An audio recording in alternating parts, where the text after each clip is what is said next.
नमस्कार, मैं हूं संजय शर्मा। आप देख रहे हैं 4 PM न्यूज़ नेटवर्क। कुछ-कुछ ग्रह खराब हो रहे हैं। हमारे जोशी जी ने कहा था, राजीव जी ने 7 अप्रैल से मामला गड़बड़ाएगा और मैं देख रहा हूं हर दिन कुछ ऐसा हो रहा है कि प्रधानमंत्री जी का भारतीय जनता पार्टी को कुछ ना कुछ परेशानियां सामने आ रही हैं। आम आदमी पार्टी एक नासूर बन गई है भारतीय जनता पार्टी के लिए। संजय सिंह की रिहाई, केजरीवाल की अपील, केजरीवाल पे बहस, पूरा विमर्श घूम गया है कि साहब एक सीमा से आगे जाके परेशान कर रहे हैं।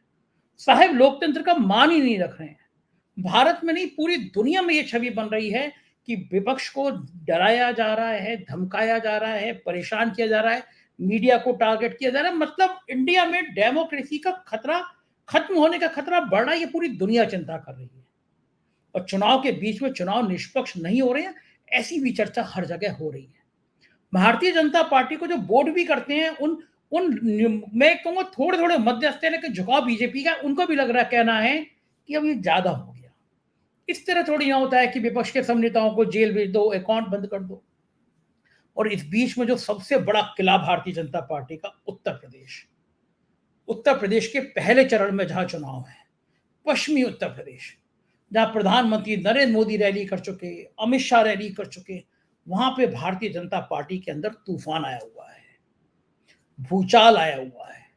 पश्चिमी उत्तर प्रदेश के क्षत्रियों के बड़े समूह भारतीय जनता पार्टी के बायकॉट की अपील कर रहे हैं। जैसा राजस्थान में एक बार नारा लगा था, वसुंधरा तुझसे बैर नहीं, मोदी तेरी खैर नहीं, ऐसा नारा कई क्षत्रिय युवाओं ग्रुप में सुना जा रहा है कि वायरल हो रहा है। योगी तुझसे बैर नहीं, मोदी तेरी खैर नहीं। कारण यह है कि पश्चिमी उत्तर प्रदेश से हमेशा ऐसा होता था कि 5-6 मेंबर ऑफ पार्लियामेंट ठाकुर आते थे। पिछली बार ठाकुरों की संख्या कम की गई, अकेले गाजियाबाद से वीके सिंह का टिकट दिया गया और इस बार वो भी काट दिया गया, कोई ठाकुर नहीं। और इस बीच में पश्चिमी उत्तर प्रदेश के ताकतवर नेता हैं, नाम है संगीत सोम। मोदी सरकार में मंत्री रहे बालियान साहब, जो मुजफ्फरनगर से संजीव बालियान चुनाव लड़ रहे हैं। ये वहां के लोग कह रहे हैं कि संगीत सोम को हराने के लिए बालियान साहब ने दिन रात एक कर दिया था। तो इस बार संगीत सोम उनको निपटाने की प्लानिंग कर रहे हैं। छतरियों की रैलियां हो रही हैं, छतरियों की रैली मतलब समूह बैठ रहे हैं और कह रहे हैं कि इस बार बदला लेना है। और ये भी कहा जा रहा है, संगीत सोम ने ये भी कहा एक जगह बैठ के, उनका एक ऑडियो वायरल हुआ कि अगर मैं कहने भी आऊं तो मेरी बात सुन के दर्शकों से निकाल देना, गद्दारों को सबक सिखाना है। इस बीच में गाजियाबाद में भाजपा के प्रत्याशी गर्ग साहब और मुजफ्फरनगर में प्रत्याशी बीजेपी के बालियान साहब, उन पे हमला हो गया, लोग मारपीट करने में उतारू हो गए। ये सारा माहौल देख के परेशान प्रधानमंत्री जब पहुंचे तो लाइन में कई लोग खड़े हुए थे।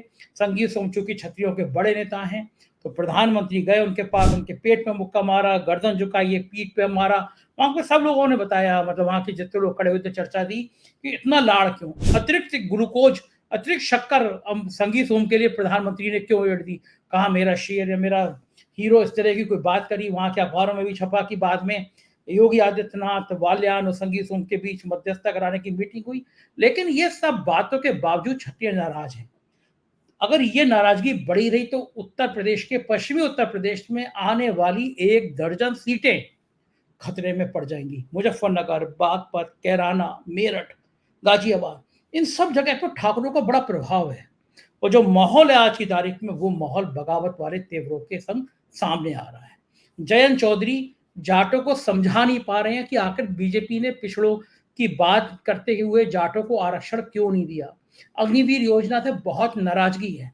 तो ये सब चीजें बीजेपी का तापमान बढ़ा रही हैं, क्योंकि जो सीन है, केजरीवाल पे हाथ डाल के दिल्ली की 7 सीटों पर बीजेपी और केजरीवाल और कांग्रेस के बीच में सीधा मुकाबला हो गया है। भाजपा नीचे ही आ रही है। 7 सीटों पे जो 7 की 7 बीजेपी की थी, इस बार लोग कह रहे हैं कि कहीं उल्टा ना हो जाए, बीजेपी सब सीटें हार ना जाए, ऐसी चर्चा चल रही है। ये बीच में उत्तर प्रदेश में अगर 10-12 सीटें पहले चरण में ही हाथ से निकल गई तो पूरे चुनाव का सीन बदल जाएगा। है क्या मामला? मैंने सोचा कि पश्चिमी उत्तर प्रदेश के एक प्रबुद्ध आदमी से, जिसके पास इस क्षेत्र की पूरी जानकारी, उससे बातचीत की जाए। किसान नेता पुष्पेंद्र सिंह जी हैं, पढ़े लिखे किसान नेता हैं, बड़े बड़े अखबार, इंडियन एक्सप्रेस और बाकी हिंदी के अखबारों में उनके आर्टिकल छपते रहते हैं, बहुत विद्वान है, क्षेत्र की बहुत पकड़ है। मैं ले चलता हूं आपको उनसे, एक एक बात करूंगा, विस्तार से करूंगा, खोल के बात करूंगा सारी की सारी। सुनिएगा जरूर, राय दीजिएगा, ज्वाइन करिएगा चैनल को, सब्सक्राइब करिएगा। चलिए पुष्पेन जी से आपको पश्चिमी उत्तर प्रदेश की सारी स्थिति सुनवाता हूँ। पुष्पेन जी, स्वागत है आपका 4 PM न्यूज नेटवर्क में। पश्चिमी उत्तर प्रदेश में चुनाव एकदम धन्यवाद। चरम पर पहुंच गया है। मोदी जी, अमित शाह पश्चिमी उत्तर प्रदेश में बड़ी जीत की तरफ वो कोशिश करने की लगे हुए हैं। बीजेपी के लोग जयंत चौधरी के आने के बाद मुजफ्फरनगर में रैली हुई, अमित शाह जी आए। क्या सीन क्या लग रहा है? क्या लग रहा है आपको जयंत का बहुत बड़ा प्रभाव पड़ रहा है, या फिर टोटल सीन में आपको आपका मानना क्या है? चूंकि आप बहुत प्रभावशाली किसान नेता हैं, पढ़े लिखे नेता हैं, आप वो हैं जो उनके अखबार में बड़े बड़े आर्टिकल छपते हैं। क्या सीन क्या लग रहा है पश्चिमी उत्तर प्रदेश में? आज जो रैली हुई, अमित शाह ने इतना जोर शोर से भाषण दिया, क्या मतलब है उसका? देखिए, जो संजीव बालियान जी हैं वो तीसरी बार यहाँ से उनको टिकट दिया गया है और वो केंद्र सरकार में मंत्री भी रहे पिछले 10 साल। और इस बार लेकिन उनकी सीट पर भारी संकट मंडरा रहा है। और उसका जो समीकरण है, पिछली बार वो चौधरी अजीत सिंह जी को हरा करके लगभग 6,500 वोटों से और संसद पहुंचे थे। उसमें कुछ बेईमानी के आरोप भी उसमें लगे थे। और पिछली बार लोकदल के टिकट पर जो चौधरी अजीत सिंह लड़े थे, तो उस वक्त गठबंधन समाजवादी पार्टी प्लस बसपा प्लस लोकदल तीनों एक साथ थे और कांग्रेस ने भी अपना प्रत्याशी वहां नहीं उतारा था। ये तो है इसका बैकग्राउंड। और इस बार जो स्थिति है वो हरिंदर मलिक जी चुनाव लड़ रहे हैं संजीव बालियान के सामने समाजवादी पार्टी के टिकट पर। समाजवादी पार्टी प्लस कांग्रेस जो है गठबंधन में वहां पर है। अब इनके प्रति जो है कई समाजों में भारी नाराजगी देखी जा रही है संजीव बालियान जी के प्रति। सबसे ज्यादा नाराज जो है आज की तारीख में जो ठाकुर समाज है, ठाकुर अच्छा। चौबीसी है यहाँ सरधना में, जो सरधना विधानसभा है जिसमें से जो है संगीत सोम वहां पर एक बड़े हाँ। नेता माने जाते हैं ठाकुरों के। और वो वहां पर विधायक भी थे। पिछली बार वो चुनाव हार गए अतुल प्रधान जी के सामने। तो उन्होंने जो है भारी नाराजगी, क्योंकि इनको हराने में कहीं ना कहीं संजीव बालियान जी का हाथ था, ऐसा उनका मानना है। और तमाम अच्छा, ऐसी घटनाएं कल भी। एक सेकंड। जी संगीत सोम और संजीव बालियान तो एक ही पार्टी के, भारतीय जनता पार्टी के। तो संगीत सोम को हराने में बालियान का हाथ था, ऐसी चर्चा हो रही है वहां पे। जी, शुरू से ही जब ये हारे थे तो उस वक्त ही इन्होंने बहुत बड़ी महापंचायत वहां की थी अपने ठाकुर चौबीसी में, संगीत सोम जी ने। और वहां पर भी जो है सब लोगों ने इनको गरियाया था कि भाई इनकी वजह से हम हारे, संजीव बालियान की वजह से। तो वो रोष उनके मन में कहीं ना कहीं से है कि भाई जो है हमारे नेता को हराने का काम किया। दूसरा, ठाकुर बिरादरी में ये भी रोष है। कल भी उनकी एक बड़े गांव में पंचायत हुई थी, वहां पर भी उन्होंने भाजपा के बायकाट का, केवल इसी सीट पर नहीं तमाम पश्चिम यूपी में बायकाट करने का जो है निर्णय लिया। और उसमें उनका कहना यह था कि हमारी पहचान को समाप्त किया जा रहा है, हमें कोई टिकट नहीं दिया गया है पश्चिम यूपी में, केवल मुरादाबाद से सर्वेश सिंह को एक टिकट दिया है, वो भी बोला हार रहा है हमारा, और हारने वाला टिकट उसको दे दिया। चाहे सहारनपुर हो, मुजफ्फरनगर हो, या मेरठ हो, गाजियाबाद से वीके सिंह जो है उनको भी बड़ा सम्मान से ठाकुर समाज देखता है, उनका टिकट काट दिया गया। तो ये तमाम टिकटों को काटने का काम जो किया जा रहा है। और जैसे अभी 2 दिन पहले यहाँ पर मेरठ में एक रैली में ये भी मौजूद थे योगी जी भी, लेकिन योगी जी का कोई बैनर के ऊपर कोई फोटो नहीं था। तो ठाकुर समाज ये सोच रहा है कि कहीं ना कहीं योगी जी को कमजोर करने की साजिश गुजरात लॉबी कर रही है, जिसमें अमित शाह और मोदी, ताकि ये इतने बड़े नेता ना बन जाए कि कल को यदि सरकार में शॉर्ट पड़ गए या कोई बात आ गई तो इनको लोग समर्थन दे दें और इनको प्रधानमंत्री पद के लिए जो है कहीं ना अरे कहीं बाप रे। नामित कर दें। इस तरह की अरे बाप चर्चाएं इसमें है। तमाम जो यूट्यूब चैनल आप देखेंगे और हमारी भी जहां बात होती रहती है, उन लोगों के अंदर कहीं ना कहीं एक बेचैनी है कि ठाकुर समाज को उचित प्रतिनिधित्व नहीं दिया जा रहा है। और हम लोग इस बार भाजपा का विरोध करेंगे। और हम आज की तारीख में बड़ा नेता मानते हैं योगी जी को, योगी जी के प्रति उनको कोई शिकायत नहीं है, लेकिन योगी जी की ताकत को जिस तरीके से सिस्टमेटिक रूप से खत्म करने का, कम करने की साजिश चल रही है, उनको आशंका है कि जिस तरह हरियाणा का मुख्यमंत्री बदल दिया गया, उत्तराखंड के बदले गए, गुजरात का पूरा कैबिनेट बदल दिया गया, तो कहीं इस चुनाव के बाद योगी जी को ही बदलने का काम ना कर दे, ऐसी आशंकाएं लगातार यूट्यूब पर जो चैनल पर गांव देहात में ठाकुरों में चल रही हैं। और अभी पिछले दिनों कुछ अगर हम संजीव बालियान पे आए तो कुछ ठाकुरों के गांव में अभी ये पीछे गए थे, तो वहां भी कुछ एक झगड़ा। सेकंड मुझे बताइए। बहुत आप तो जी बहुत हैरानी में बहुत मजेदार बात बता रहे हैं। मुझे किसी ने भेजा था मैसेज, मुझे यकीन नहीं हो रहा था कि मुझसे किसी ने कहा कि वहां के नौजवान ठाकुर लड़के जो उनके ग्रुप पे चल रहा है योगी तुमसे बैर नहीं, मोदी तेरी खैर नहीं, ये नारा राजस्थान में हम सुनते थे। लेकिन अगर आप जैसे बता रहे हैं कि ठाकुरों की पंचायत हुई, ठाकुरों की, हमने अभी तक तो जाटों की और खाप पंचायतें सुनी थी, लेकिन अब अगर पश्चिमी उत्तर प्रदेश में ठाकुरों की पंचायत हो रही है और ठाकुरों की पंचायत में कहा जा रहा है कि बीजेपी का बाइकआउट, ये तो बड़ी गंभीर बात हो जाएगी। बीजेपी का कोर वोट बैंक माना जाता है, और अगर उसमें ये नाराजगी है, ठाकुरों में ताकतवर कौम है, अगर उनमें नाराजगी है, और संगीत वाली बात तो ठीक है, चर्चा है कि बाल्यान साहब की बड़ी बड़ी भूमिका थी, ये पूरे इलाके में है, तो अगर क्षत्रियों ने कमान संभाल ली तो क्या होगा? देखिए संजय जी, ठाकुरों में एक पंचायत नहीं हुई है, तो उन्होंने ये कहा है कि हमने एक सीरीज जो है पंचायत की रखी हुई है, जो हम यहाँ पर धौलाना क्षेत्र में है, पड़ता है यहाँ पर गाजियाबाद जो है उसमें सीट पर, वहां पर भी हम पंचायत करेंगे, हम सहारनपुर में पंचायत करेंगे, जगह जगह हम पंचायत करके भाजपा को हराओ इसका नारा देंगे। उनकी और शिकायतें भी है, और शिकायतों में जैसे कहते हैं कि हम लोग भर्ती हो जाया करते थे फौज में, तो अग्निवीर योजना ले आए, अब 6 महीने की ट्रेनिंग 3.5 साल की नौकरी करके वापस वो आ जाएगा तो उसकी तो शादी होने का भी स्थिति नहीं बनेगी। किसान भी, क्योंकि ठाकुर भी समाज काफी जो है मुख्य रूप से किसान भी है, किसान के रूप में भी उनको लग रहा है कि युवा बेरोजगारी वाली बात है, महंगाई वाली बात है, तो ये तमाम चीजें जो राष्ट्रवाद के चोले के नीचे ढकी हुई थी 10 साल से, अब वो उभर के सामने आ रही है कि भाई गुजरात लॉबी तो हमें तो कोई पार्टिसिपेशन या प्रतिनिधित्व देने को तैयार नहीं है, और वो ये भी जानते हैं और कहते हैं कि हम लगातार 10 साल से और पहले काफी समय, लंबे समय से जो है लगभग 95-100% वोट जाकर के भाजपा को देते रहे, इनको मजबूत करते रहे, लेकिन खुलेआम कह रहे हैं, समाजवादी पार्टी के वोटर ना होते हुए कह रहे हैं कि इस बार संजीव बालियान को हराने के लिए हम जो है हरिंदर मलिक जी की साइकिल पर सवार होने को तैयार है, उनको वोट देंगे ताकि सबक सिखाने का काम हम भाजपा को कर सके। तो ये चीज बिल्कुल ठाकुर समाज में बहुत भयंकर रोष है, आप वीडियो यहाँ के देखेंगे तो आपको पता चल जाएगा जी। अच्छा, एक वीडियो और वायरल हो रहा है कि जिसमें योगी जी मंच पे, मोदी जी निकलते हैं और योगी जी की तरफ देखते नहीं है, योगी जी भी हाथ ही जोड़ते हैं, वो वीडियो भी सैकड़ों की संख्या में लोगों ने मुझे भेजा। वो क्या मामला है, क्या इलाके में चर्चा हो रही है इस बात की?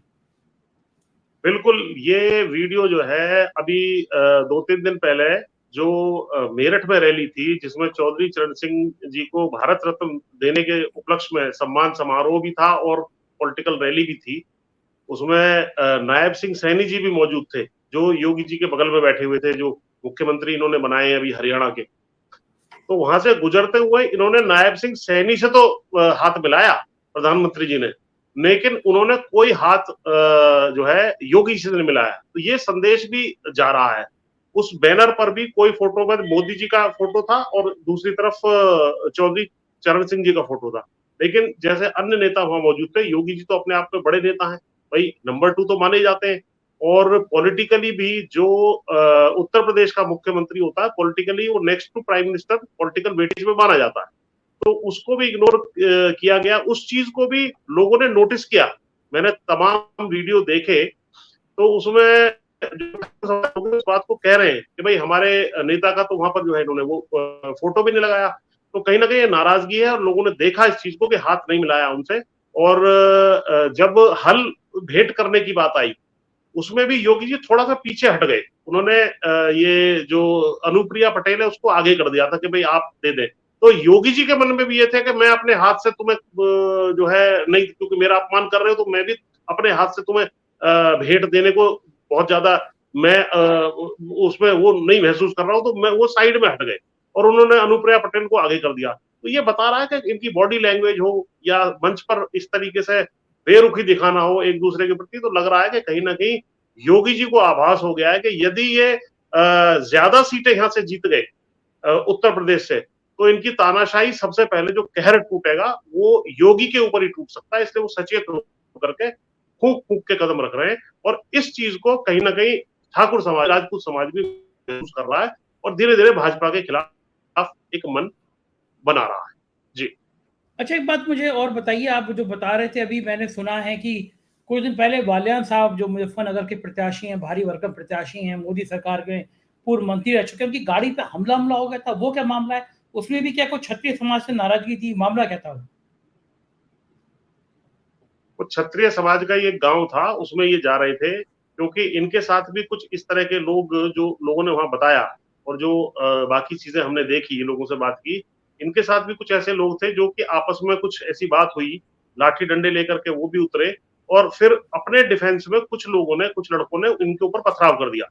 अब वो उसकी जांच आगे चल रही है। तो कहीं न कहीं ठाकुरों के गाँव में इनका विरोध किया जा रहा है और ये जिस भी ठाकुर समाज के गाँव में जाते हैं, ये कुछ एक्स्ट्रा पुलिस बंदोबस्त लेके भी चलते हैं, क्योंकि इन्हें वहाँ खतरा है कि कहीं न कहीं तुम्हारे ऊपर कहीं हमला ना हो जाए, ऐसा भय है इनके अंदर।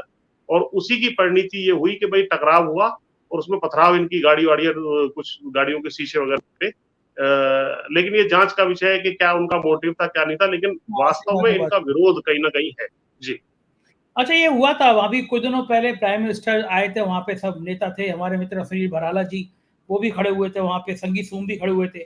तो प्राइम मिनिस्टर आए तो उन्होंने बाकी सबके तो यूँ करके आगे बढ़ते चले जाते हैं। वहाँ मेरे मित्रों ने बताया कि सुनील जी भी थे, सबके आगे हाथ जोड़ते गए, लेकिन संगीत सोम के आगे प्राइम मिनिस्टर रुके और उन्होंने कस के और फिर यूँ पीठ झुका के और एक यूँ करके लाड़ में एक मुक्का मारा संगीत सोम के पीठ पे, और शायद ये कहा कि और हीरो, मेरे हीरो या मेरे शेर, ऐसा कुछ कहा उन्होंने।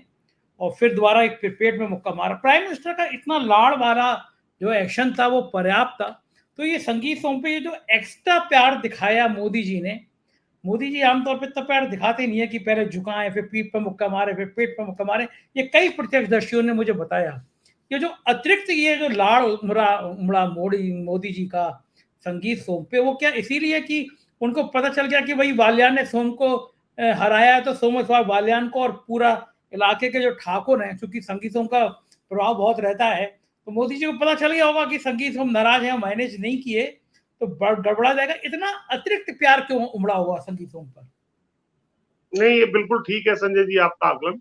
ये जो रैली हुई थी अभी मेरठ वाली, उसके बाद भी ये चर्चा है, अखबार में खबर छपी थी कि भई संगीत सोम, संजीव बालियान और योगी जी की मीटिंग अलग से हुई है कि भई आपको साथ अच्छा। देना है, आप नाराज मत होइए संगीत सोम जी से। हाँ, कहा गया है। तो लेकिन एक वीडियो संगीत सोम जी का और भी वायरल है, जो मैंने खुद सुना, जिसमें संगीत सोम खुद अपने समर्थकों के बीच में जो है किसी पंचायत में कह रहे हैं कि साहब देखो इस बार गद्दारों को सबक सिखाना है और गद्दार कौन है मैं किसी का नाम नहीं ले रहा। यदि मैं भी उनके लिए उनके पक्ष में आपके बीच में आऊं तो आप एक कान से सुन के दूसरे कान से निकाल देना, लेकिन उनको सबक हर हालत में सिखाना है। और भीड़ बड़ा अच्छा ताली बजा करके उनका समर्थन कर रही है, भीड़ समझ गई कि गद्दार कौन है।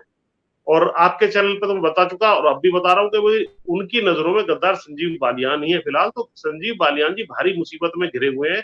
और दूसरा एक जो हमारा प्रजापति समाज है, क्योंकि बसपा ने प्रजापति को वहां पर से टिकट दे दिया है, प्रजापति समाज भी नाराज है। इसी तरीके से जो खतौली सीट से एक सैनी इनका विधायक होता था जो डिस्क्वालीफाई हो गया था, और इसकी का भी कहीं ना कहीं जिम्मेदार कि भाई वहां पर इन्होंने कहीं ना कहीं वो सीट भी हार गई थी भाजपा, उससे नाराजगी है। तो कई समाजों की नाराजगी बनी हुई है और जाट समाज तो नाराज है ही।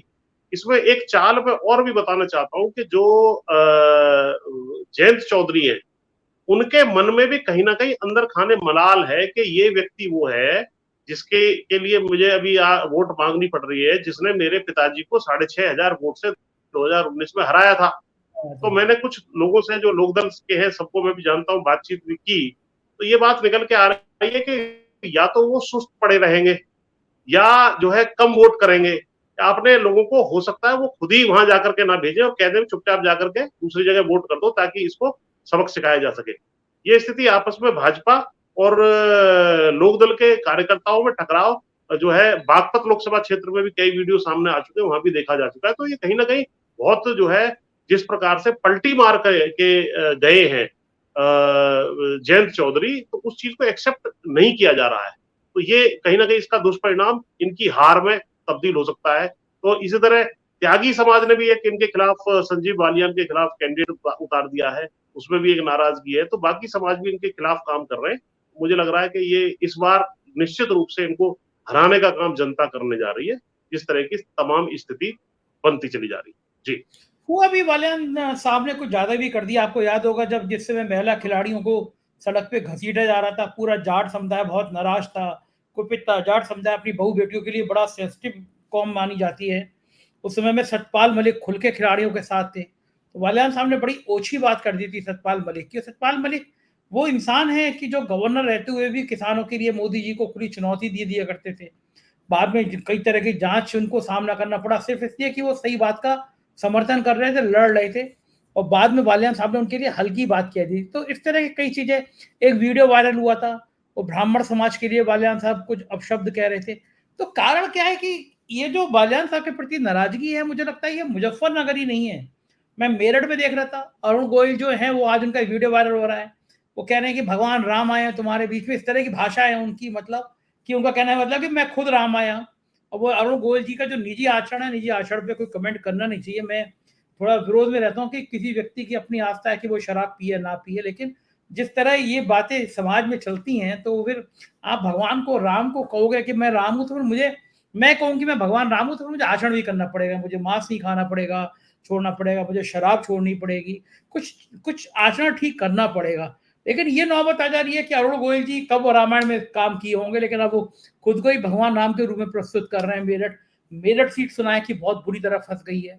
मुजफ्फरनगर आप बता ही रहे हैं, बागपत में स्थिति खराब है। पश्चिमी उत्तर प्रदेश, जहां पे बीजेपी क्लीन स्वीप करने की सोच रही थी, अगर बीजेपी की वहां पे 8-10 सीटों पे ऐसा मामला फंस गया है, तो क्या कुछ उत्तर प्रदेश गुल खिला देगा? क्योंकि ये तो तय है, अगर योगी नाराज हो गए या योगी के समर्थकों में ये मैसेज चला गया कि अगर 300 क्रॉस हुई तो योगी की कुर्सी गई, तो क्षत्रिय समाज तो वोट नहीं करेगा। घोसी का उपचुनाव नतीजा सामने है, क्षत्रिय नाराज हुए तो सारे ठाकुर समाजवादी पार्टी में चले गए। तो क्या लग रहा है आपको, ये जो 8-10-12 सीटें हैं पश्चिमी उत्तर प्रदेश की, यहाँ का जाट क्या जयंत के जाने से बीजेपी में चला जाएगा? वो भूल जाएगा महिला खिलाड़ी है, उनके संग जो अत्याचार हुए। क्या, दूसरा जाटों का आरक्षण का बड़ा मुद्दा है। अभी प्राइम मिनिस्टर आए तो जयंत चौधरी क्या कोई घोषणा करा पाए मंच पे? कैसी भूमिका थी जयंत चौधरी की, क्या स्थिति थी वहां प्राइम मिनिस्टर के मंच पर?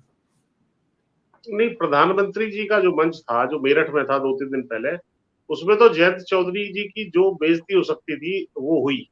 ना तो वो मुख्य माला में उनको स्थान मिला, ना हल पकड़ने में भी स्थिति ये हुई कि जब हल पकड़ने लगे तो ये एक तो इनको दूर बिठाया गया, संजीव बालियान से भी जो है नेक्स्ट सीट पे बिठाया गया, प्रधानमंत्री के नजदीक नहीं बिठाया गया। तो जब हल पकड़ने की बात आई तो पीछे से इन्होंने 2 बार थपकी लगाई संजीव बालियान को, तब संजीव बालियान ने पीछे देख करके इनका हाथ भी वहां हल पे लगवाया। ये हुई, और इनको टोका टाकी भी इनकी स्पीच के दौरान कर दी गई, और बहुत ज्यादा अच्छा भाषण भी ये नहीं दे पाए, किसी किस्म की घोषणा ये किसानों के फेवर में, जाट आरक्षण अन्य मुद्दों पर नहीं करा पाए। तो स्थिति तो गंभीर बनी हुई है। अब जो मैं प्रश्न आपने संजीव बालियान जी के विषय में पूछा, देखिए संजीव बालियान 2014 में जब जीत के आए थे तो 2015 में सबसे पहले जाट आरक्षण खारिज हुआ था सुप्रीम कोर्ट से, और उसके रिएक्शन में इन्होंने एक मीटिंग बुलाई थी मेरठ में कि भाई जाटों को हम आरक्षण देंगे और कोई बहाना नहीं करेंगे। उसके 2-3-4 दिन बाद इन्होंने एक मीटिंग प्रधानमंत्री जी से भी कराई। प्रधानमंत्री जी ने उसमें कहा कि भाई जब मैं प्रभारी था हरियाणा का, मैं जाटों के घरों में रहता था, मैंने आपका नमक खाया है, मैं आपको जाटों को आरक्षण दूंगा। तो उस बात को 10 साल लगभग बीत गए। 10 साल में बीच में भी 2017 का यूपी का चुनाव हो, 2019 का केंद्र का चुनाव हो, 2022 का यूपी का चुनाव हो, तमाम चुनावों में ये हर बार जाटों के एक डेलीगेशन को बुला करके संजीव बालियान ले जाते हैं और अमित शाह जी से मिलवा देते हैं कि साहब हम आपका करेंगे। कभी वो मूछ का बाल रखने की बात करते हैं, कभी और बातें करते हैं, तो ऐसी बातें करते रहे। तो आज ये मौका था उनके लिए कि आज ये पूछते, जब इनके मंच पर वहां अमित शाह आए हुए थे तो आज पूछते कि भाई वो मूछ का बाल कहाँ है? आपने आरक्षण 3 बार से है, 3-4 चुनाव से 10 साल से आप बहकाते आ रहे हैं। तो ना तो हिम्मत पड़ी संजीव बालियान की, और ना हिम्मत पड़ी जो है जयंत चौधरी की। हमें तो आशा थी कम से कम संजीव बालियान तो पार्टी के अंदर है, घोषित तो है, वो उनके हैं। लेकिन आप तो किसानों की बात करते थे, आप तो चौधरी चरण सिंह जी के जो है विरासत संभालने की बात कर रहे हैं। इन्होंने भी कोई जिक्र वहां पर जाट आरक्षण का नहीं किया। तो जाट आरक्षण तो इस तरीके से ठंडे बस्ते में जा चुका। इसी तरीके से जो महिला पहलवानों की वाली बात है, उसमें मैं स्वयं जब आंदोलन चल रहा था संजीव बालियान जी से जाके मिला, मैंने कहा आप इस विषय में आवाज उठाओ। इन्होंने कोई आवाज नहीं उठाई। एमएसपी की लीगल गारंटी के लिए, किसी कृषि कानूनों के लिए आपने देखा था कि भाई 750 किसान हमारे दिल्ली में शहीद हुए, इन्होंने कोई आवाज नहीं उठाई। अग्निवीर योजना जो आई है जिसमें हमारे लड़के भर्ती हो जाते थे, उसके विषय में भी कोई आवाज नहीं उठाई।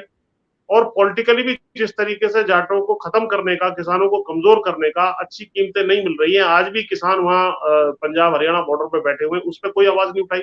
तो मैं एक बड़ा प्रश्न आपके माध्यम से अपने समाज के लिए भी और किसानों के लिए भी छोड़ना चाहता हूं कि भाई हम किसी भी व्यक्ति को अपनी शक्ति वोट की क्यों देते हैं?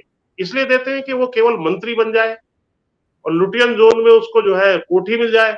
और मैं ये भी बता दूं, इन्होंने अपना बहुत बड़ा आर्थिक साम्राज्य भी पिछले 10 सालों में खड़ा कर लिया संजीव बालियान ने। तमाम तरह की हिस्सेदारियां हैं इनकी अलग अलग क्षेत्र में, फैक्ट्रियों में।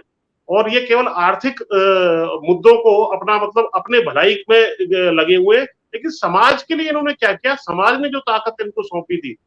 इसलिए मेरे समाज से निवेदन है कि ऐसे व्यक्ति जो आपकी समस्याओं को हल ना करें, आपके मुद्दों पे चुप रहे, अरे हल करा पाते या ना करा पाते ये भी एक दूसरी बात है, लेकिन आप महिला पहलवानों पे, एमएसपी पे 750 किसान वहां बैठे हुए थे, इन तमाम मुद्दों पे, जाट आरक्षण पे जिसपे बार बार आपने वायदा करवाया, आप किसी भी मुद्दे पर बोलने को जब तैयार नहीं है तो अच्छी बात है कि आप घर पे बैठे फिर। आपको जनता से मेरी अपील है, ऐसे लोगों को घर पे बिठा दीजिए ताकि बाकी लोगों की भी आंखें खुल जाएं कि यदि हम इनके प्रतिनिधि हैं, इनके पक्ष में नहीं बोलेंगे तो ये हमें घर बिठा देंगे अगली बार, और इनको घर बिठा देना चाहिए। इसी तरीके से जिस प्रकार की पलटी मारी है जयंत चौधरी ने, इनको के भी खिलाफ बहुत बड़ा माहौल बना हुआ है, और जाट समाज को, किसान समाज को, इनको भी किसी हालत में आगे वोट नहीं देना चाहिए, ऐसा मेरा मानना है। जी पुष्पन जी, आखिरी सवाल, आपके एक और खिलाड़ी विजेंद्र सिंह शामिल हो गए बीजेपी में, तो वो भी तो एक बड़े बड़े चेहरे थे खिलाड़ियों के। देखिए संजय जी, कुछ ऐसा लग रहा है जैसे काशीराम जी एक बार कहते थे ना कि भाई चमचा युग, तो ये जाटों में या किसानों में है ना कहीं एक गद्दार युग चल रहा है, जयचंद युग चल रहा है कि रोज कोई ना कोई पलटी मार के वहां चला जाता है। किस प्रेशर में जाता है इनका? चर्चा जो मार्केट में चल रही है वो ये है कि भाई एक ड्रग्स के केस में इनका कुछ नाम था, शायद वो केस पहले बंद हो गया था, फिर रीओपन हो गया हो, या कोई धमकी इनको मिल गई हो, वो भी हो सकता है। लेकिन हम तो ये कह रहे हैं कि आप पंचायत कर देते, अगर आपको कोई दबाव डाला जा रहा है आप पंचायत करिए, उसमें बात को रखिए। लेकिन आज आप कह रहे हैं, विरोध कर रहे हैं, अगले दिन वहां जाकर के बैठ जाए, तो ये चीज अच्छी नहीं हो रही है।